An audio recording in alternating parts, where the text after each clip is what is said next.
Organizations seem to be in this endless pursuit of high-performing teams. It's a state of nirvana, if you will, but it seems very elusive. How do you think about that? That's a good question. So I think the term high-performing teams is a misnomer. We might look at a term called real teams that have varied performance over time. Sometimes they have high performance, sometimes they're in low performance. It depends. No team can sustain high performance all the time. It's actually an unrealistic expectation.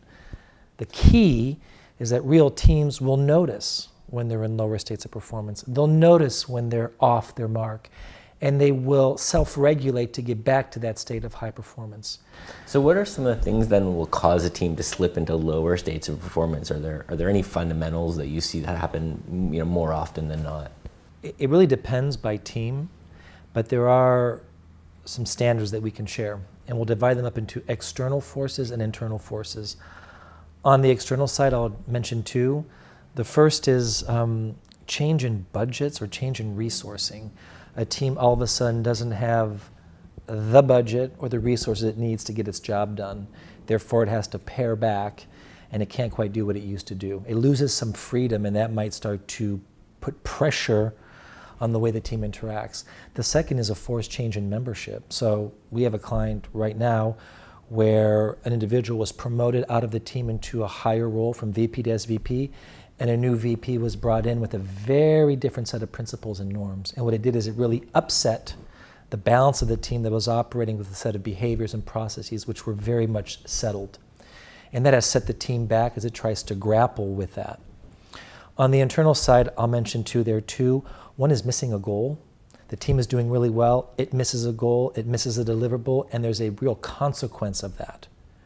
Perhaps it's a financial consequence, or it's just a public consequence, and that can upset the team. A team that's been doing well for quite some time all of a sudden doesn't know how to deal with the criticism, and it leads to internal conflict and internal blaming, which hadn't been there previously. And the second one is just sort of a natural consequence of performance over time, is that teams become complacent and they get into groupthink. And we kind of let go of those accountability parameters. We don't hold each other accountable. I let you go, you let me go. And over time, you settle into a place of stagnation. And we have a client right now where that's very real. And what they've noticed is over time, where they used to keep each other to their commitments, lately they've been letting each other get away with non-committing. And it started at first small, and it's grown bigger, and now there's no way back to where they were, which was they used to call each other out publicly. And it leads to a little bit of embarrassment, and then a bit of a distancing, like, I don't want to be a part of this anymore. So what can a team do to, let's say, notice these behaviors or these issues earlier on and get back on track? The key ingredient to getting yourself back up into performance is to realize you're no longer there.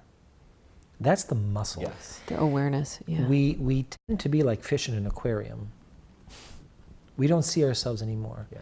So what it means is there has to be a conversation that is alive and present, that is around how are we doing? And that's part of the norms and part of the ethos of the group. How are we doing? What's going on? It's a regular check-in, which is very present in the agile teams, but it has to be present in any team. If that muscle doesn't exist, the team can fade, and it will not have the place or the mechanism by which to have the conversation, which is the one that says, how are we doing? Which is the very conversation that allows the team to actually identify what's going on.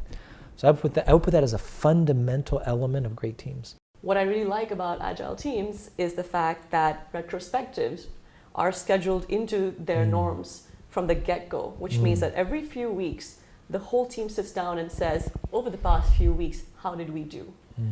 What kind of work processes did we have? Did we hit our targets? And where can we improve?